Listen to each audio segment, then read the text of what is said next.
Hi hello ನಮಸ್ತೆ welcome to Gram one Karnataka. ನನ್ನ ಪ್ರಿಯ ವೀಕ್ಷಕರಿಗೆ ಸ್ವಾಗತ ಸುಸ್ವಾಗತ. ಇವತ್ತು ನಾನು ನಿಮಗೆ ಹೇಳಿ ಹೊರಟಿದ್ದ ಪ್ರಮುಖ ವಿಷಯವೇನಪ್ಪ ಅಂದರೆ, ನಾವು ಆನ್ಲೈನಲ್ಲಿ ಅಪ್ಲಿಕೇಶನ್ ಹಾಕುವಾಗ ಕೆಲವೊಂದಿಷ್ಟು ತೊಂದರೆಗಳನ್ನು ಅನುಭವಿಸ್ತೀವಿ. ಆ ತೊಂದರೆಗಳಿಗೆ ಯಾವ ತರಹದ ನಾವು ಸೊಲ್ಯೂಷನ್ ಹುಡುಕಬೇಕು ಅಂತ ಈ ಒಂದು ವಿಡಿಯೋದಲ್ಲಿ ಹೇಳ್ತಾ ಇದ್ದೇನೆ. ದಯವಿಟ್ಟು ನನ್ನ ಚಾನಲ್ನ ಯಾರು ಇನ್ನೂ ಸಬ್ಸ್ಕ್ರೈಬ್ ಆಗಿ ಹಾಗೆ ಲೈಕ್ ಶೇರ್ ಬಟನ್ ಒತ್ತಿ.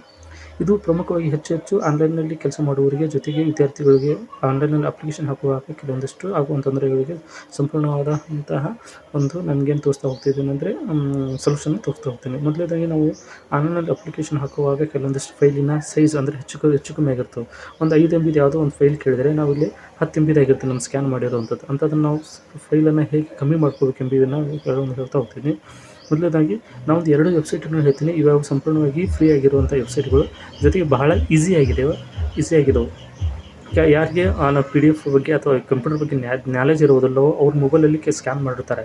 ಅಂಥ ಸ್ಕ್ಯಾನ್ಗಳನ್ನು ಈ ಒಂದು ವೆಬ್ಸೈಟ್ ಮೂಲಕ ಹೇಗೆ ನಾವು ಸೈಜನ್ನು ರಿಸೈಜ್ ಮಾಡ್ಕೋಬಹುದು, ಅಂದರೆ ನಮಗೆ ಬೇಕಾಗಿರೋಂಥ ಸೈಜಲ್ಲಿ ನಾವು ಹೇಗೆ ಕನ್ವರ್ಟ್ ಮಾಡ್ಬೋದು ಎಂಬುದನ್ನು ನಾನು ತಿಳಿಸ್ತಾ ಹೋಗ್ತಾಯಿದ್ದೀನಿ.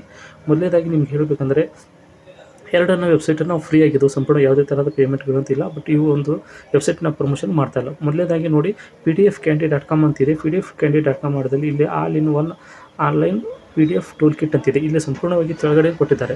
ಪಾಪ್ಯುಲರ್ PDF ಟೂಲ್ ಕಿಟ್ ಅಂತಿದೆ, ಇದರಲ್ಲಿ ಸಂಪೂರ್ಣವಾಗಿ ಕೊಟ್ಟಿದ್ದಾರೆ ನೋಡಿ. ಮೊದಲನೇದಾಗಿ PDF ಎಡಿಟ್ PDF ಅಂದರೆ ಇದು ಒಂದು PDF ಅಲ್ಲಿ ಯಾವುದೇ ತರಹದ ಫೋಟೋ PDF ಮಾಡಿರ್ತಾರಲ್ಲ ಅದು ಬರೋಲ್ಲ. ಇಲ್ಲಿ ಸಂಪೂರ್ಣವಾಗಿ ಟೈಪ್ ಮಾಡಿ PDF ಮಾಡಿರುವಂಥ ಫೈಲ್ಗಳಿಗೆ ಮಾತ್ರ ನಾವು ಎಡಿಟ್ ಮಾಡ್ಕೋಬೋದು. ಎರಡನೇದಾಗಿ ಕಂಪ್ರೆಸ್ PDF ಇದೆ. ನಾನು ನಿಮ್ಗೆ ಆಗಲೇ ಹೇಳಿದಾಗೆ ನಾವು ಡಾಕ್ಯುಮೆಂಟ್ ಅಥವಾ ಒಂದು ಫೈಲನ್ನು ನಾವು ಸ್ಕ್ಯಾನ್ ಮಾಡಿರ್ತೀವಿ, ಅದು ಸಿಕ್ಕಾಪಟ್ಟೆ ದೊಡ್ಡದಾಗಿಬಿಡುತ್ತದೆ MBಯಲ್ಲಿ. ಅದನ್ನು ನಾವಿಲ್ಲಿ ಕಂಪ್ರೆಸ್ ಮಾಡಿ ನಮ್ಮ ಸಣ್ಣದಾಗಿ ಮಾಡ್ಕೊಳ್ಳುವಂಥದ್ದು ಒಂದು PDF ಕಂಪ್ರೆಸ್ ಅಂತ ಹೇಳ್ಬೋದು. ಇಲ್ಲಿ ಸೆಲೆಕ್ಟ್ ಮಾಡ್ಕೊಂಡು ನಾವು ಏನು ಮಾಡಬೇಕಾಗುತ್ತೆ ಅಂದರೆ PDF ಕಂಪ್ರೆಸ್ ಮಾಡ್ಕೋಬೇಕಾಗುತ್ತೆ. ಹಾಗೆ PDF ಟು ವರ್ಡ್ ಇದೆ. ಯಾವುದೇ ಥರದ ನಾವು ಟೈಪ್ ಮಾಡಿರೋಂಥದ್ದು ಒಂದು PDF ಮಾಡಿರ್ತೀವಿ ಮತ್ತು ಅದನ್ನು ವರ್ಡ್ ಕನ್ವರ್ಟ್ ಮಾಡ್ಕೊಂಡು PDF ಟು ವರ್ಡ್ ಕನ್ವರ್ಟ್ ಮಾಡ್ಕೋಬೋದು, ವರ್ಡ್ ಟು PDF ಕನ್ವರ್ಟ್ ಮಾಡ್ಕೋಬೋದು. ಅಷ್ಟೇ ಅಲ್ಲದೆ ಕೆಳಗಡೆ ಇದೆ ಏನಿದೆ PDF ಟು JPG ಇದೆ. ಹಾಗೆ JPG ಟು PDF ನಾವು ಕನ್ವರ್ಟ್ ಮಾಡ್ಕೋಬೋದು. ಅಷ್ಟೇ ಅಲ್ಲದೆ ನಾವೆಲ್ಲ ಸ್ಪ್ಲಿಟ್ ಅಂತಿದೆ, ಸ್ಪ್ಲಿಟ್ PDF ಇದೆ, ಅದನ್ನು ಕಟ್ ಮಾಡ್ಕೋಬೋದು. ಅಷ್ಟೇ ಅಲ್ಲದೆ PDF ಅನ್ಲಾಕ್ ಮಾಡ್ಕೋಬೋದು. ಬೇಡದೇ ಇರೋಂಥ PDF ಫೈಲಲ್ಲಿ ಪೇಜ್ ಆಗಿರ್ತಲ್ಲ, ಆ್ಯಡ್ ಆಗಿರ್ತದೆ, ಅದನ್ನು ನಾವು ಪೇಜನ್ನು ಡಿಲೀಟ್ ಮಾಡ್ಬೋದು.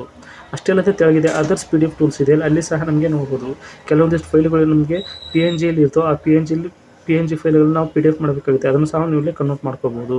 ಅಷ್ಟೇ ಅಲ್ಲದೆ PNG ಟು PDF ಅಂತಿದೆ, ಹೌದಲ್ಲ. ಹೀಗೆ ಇನ್ನೂ ಇಲ್ಲಿ ಹಲವಾರು ಇದೆ. ಜೊತೆಗೆ ಇಲ್ಲಿ ಏನಿದೆ, PDF ನಮ್ಗೆ ಬೇಡವಾಗಿರೋಂಥ ಮ್ಯಾಟ್ರನ್ನ ನಾವು ಅಷ್ಟೇ ಕಟ್ ಮಾಡ್ಕೋಬೋದು. ಒಂದು PDF ದೊಡ್ಡ ಫೈಲ್ ಇರುತ್ತೆ, ಅದಕ್ಕೆ ನಮ್ಗೆ ಯಾವುದು ಬೇಕಾಗಿರಲ್ಲ, ನಾವು ಬೇಕಾಗಿರೋ ಮ್ಯಾಟ್ರನ್ನ ಅಷ್ಟೇ ನಾವಲ್ಲೇ ಕ್ರಾಫ್ಟ್ PDF ಮೂಲಕನೂ ಮಾಡ್ಕೋಬೋದು. ಹಾಗೆ ರೊಟೇಟ್ PDF ಮಾಡ್ಕೋಬೋದು. ಕೆಲವೊಂದಿಷ್ಟು ಫೈಲಲ್ಲಿ ಏನು ಬರ್ತವೆ ಅಂದರೆ ಪೇಜ್ಗಳು ಉಲ್ಟಾಪಲ್ಟಾ ಸ್ಕ್ಯಾನ್ ಮಾಡಿರ್ತಾರೆ, ಅದನ್ನು ನಾವು ರೊಟೇಟ್ ಮಾಡ್ಕೋಬೋದು. ಅಷ್ಟೇ ಅಲ್ಲದೆ ನಮ್ಮ ಸಿಗ್ನೇಚರ್ನ ನಾವು PDFಲ್ಲಿ ಆ್ಯಡ್ ಮಾಡ್ಬೋದು. ಅಷ್ಟೇ ಅಲ್ಲದೆ ಪೇಜನ್ನು ರಿಸೈಜ್ ಮಾಡ್ಕೋಬೋದು. ಸಣ್ಣದು ಇರ್ತೈತೆ PDF ಮಾಡ್ಕೋಬೋದು, ಅದನ್ನು ನಾವು ಒಂದು ಫೈಲಲ್ಲಿ ನೀಟಾಗಿ ಕಾಣಬೇಕು ಅನ್ನೋದಕ್ಕೆ ಅದನ್ನು ರಿಸೈಜ್ ಮಾಡ್ಕೋಬೋದು. ಅಷ್ಟೇ ಅಲ್ಲದೆ PDF ಡಾಕ್ಯುಮೆಂಟ್ ಆಗಿ ಕನ್ವರ್ಟ್ ಮಾಡ್ಕೋಬೋದು. ಮತ್ತು ಎಕ್ಸೆಲ್ ಹೀಗೆ ಹಲವಾರು PDF ಫೈಲ್ಗಳಿಗೆ ಸಂಬಂಧಪಟ್ಟಂತಹ ಇಲ್ಲಿ ಒಂದು ವೆಬ್ಸೈಟಲ್ಲಿ ನಾವು ನೋಡ್ಕೋಬೋದು. ಹಾಗೆ ಎರಡನೇದು ನಾನು ನಿಮಗೆ ಹೇಳ್ತಾ ಹೋಗ್ತಾಯಿದ್ದೀನಿ. ಅದು ಏನಪ್ಪ ಅಂದರೆ bigpdf.11zone.com ಅಂತಿದೆ. ಇದು ಸಂಪೂರ್ಣವಾಗಿ ಫ್ರೀ ಆಗಿರುವಂಥದ್ದು ಸಹ. ಇಲ್ಲಿ ಸಹ ಕೆಲವೊಂದು ಸಿಂಪಲ್ ಆಗಿರುವಂಥ ಇದೆ. ಮತ್ತು PDF ಟೂಲ್ಸಲ್ಲಿ ಸಂಬಂಧಪಟ್ಟಂಗೆ ನಮ್ಗೆ ಹೇಳ್ತಾ ಹೋಗ್ತೀನಿ, ಹೌದಾ. ಮತ್ತು ಅಷ್ಟೆಲ್ಲ ಇಮೇಜ್ ಟೂಲ್ಗೆ ಸಂಬಂಧಪಟ್ಟಂಗೆ ನಾನು ಇಲ್ಲಿ ಹೇಳ್ತಾ ಇದ್ದೀನಿ. ಮೊದಲನೇದಾಗಿ ಇದು ಕಂಪ್ರೆಸ್ ಇಮೇಜ್ ಅಂತಿದೆ. ನಾವು ಯಾವುದೋ ಒಂದು ಅಪ್ಲಿಕೇಶನಲ್ಲಿ ಹಾಕುವಾಗ, ಆನ್ಲೈನ್ ಅಪ್ಲಿಕೇಶನಲ್ಲಿ ಹಾಕುವಾಗ ನಮಗೊಂದು 5 MB ನಾವು ಏನು ಮಾಡಬೇಕು, ಫೋಟೋನ ಅಪ್ಲೋಡ್ ಮಾಡಬೇಕಾಗಿರ್ತದೆ. ಅಲ್ಲಿ ನಮಗೇನಾಗುತ್ತೆ ಸಿಗೋಂಗಿಲ್ಲ. ಅದನ್ನು ನಾವು ಇಲ್ಲೇ ನಮಗೆ ಒಂದು PDF ಇಮೇಜನ್ನು ಸೆಲೆಕ್ಟ್ ಮಾಡಿ ನಿಮ್ಗೆ ತೋರಿಸ್ತಾ ಇದ್ದೀನಿ. ಫಸ್ಟು ನಾವು ಇಮೇಜ್ ಸೆಲೆಕ್ಟ್ ಮಾಡ್ಕೊತ ಹೋಗ್ತಾ ಇದ್ದೀನಿ. ಇಮೇಜನ್ನು ಸೆಲೆಕ್ಟ್ ಮಾಡ್ಕೊಂಡ್ಬಿಟ್ಟು ನಮಗೇನು ತೋರಿಸ್ತಾ ಇದ್ದೀನಿ ಅಂದರೆ, ಒಂದು ಆ ಇಮೇಜಿನ ಸೈಜ್ ಹೇಗೆ ನಾವು ಕಮ್ಮಿ ಮಾಡ್ಬೋದನ್ನು ತೋರಿಸ್ತಾ ಇರ್ತಿದ್ದೀನಿ. ಮೊದಲೇನಂದರೆ ನಾವು ಯಾವುದೋ ಒಂದು ಇಮೇಜನ್ನು ತೊಗೊಂಡಿದ್ದೀನಿ, ಇದು ಯಾಡ್ ಬರ್ತಿತ್ತು, ಒಂದು ಸ್ಕಿಪ್ ಮಾಡೋಣ ನೋಡಿ. ಇದು ಪ್ರಮುಖವಾಗಿ ಒರಿಜಿನಲ್ ಇಮೇಜ್ 145.25 KB ಇದೆ. ಅದನ್ನು ನಾವು ಏನು ಮಾಡ್ಬೋದು, ಇಲ್ಲಿ ಮೇಲ್ ಇದೆ, ಅದನ್ನು ಲೆವೆಲನ್ನು ಕಮ್ಮಿ ಮಾಡೋದ್ರ ಮೂಲಕ ನಮಗೆ ಏನಾಗುತ್ತೆ ಅಂದರೆ ಕ್ಲಿಯರಿಟಿ ಜಾಸ್ತಿ ಆಗುತ್ತೆ. ಜಾಸ್ತಿ ಮಾಡೋದ್ರಿಂದ ಅದರ ಸೈಜ್ ಏನಾಗುತ್ತೆ, ಕಡಿಮೆ ಆಗುತ್ತೆ. ಇವಾಗ ನೋಡಿ 34ಕ್ಕೆ ಬಂದರೆ ಅದು 45 ಇರೋಂಥ 145 ಇರೋಂಥದ್ದು ಎಷ್ಟಾಯಿತು, 124 ಅಷ್ಟೇ. ಮತ್ತು ಇನ್ನೂ ಜಾಸ್ತಿ ಮಾಡಿದರೆ 94 ನಾವು ಮಾಡಿದ್ನಪ್ಪ ಅಂದರೆ 26.46 KB ಆಯಿತು. ಹೀಗೆ ನಾವು ಮಾಡ್ಕೊಂಬಿಟ್ಟು ಅದನ್ನು ಡೌನ್ಲೋಡ್ ಮಾಡ್ಕೊಂಬಿಟ್ಟು ನಾವು ಏನು ಮಾಡೋಕ್ಕಾಗುತ್ತೆ, ನಾವು ಒಂದು ಆನ್ಲೈನಿಗೆ ಯಾವ ಸೈಜ್ ಬೇಕೋ ಅದನ್ನು ಡೌನ್ಲೋಡ್ ಮಾಡಿ ನಾವು ಏನು ಮಾಡಬೇಕು, ಅಪ್ಲೋಡ್ ಮಾಡ್ಬೋದು. ಹೀಗೆ ಸಂಪೂರ್ಣವಾಗಿ ಫ್ರೀ ಆಗಿದೆ, ಜೊತೆಗೆ ಸರಳವಾಗಿದೆ.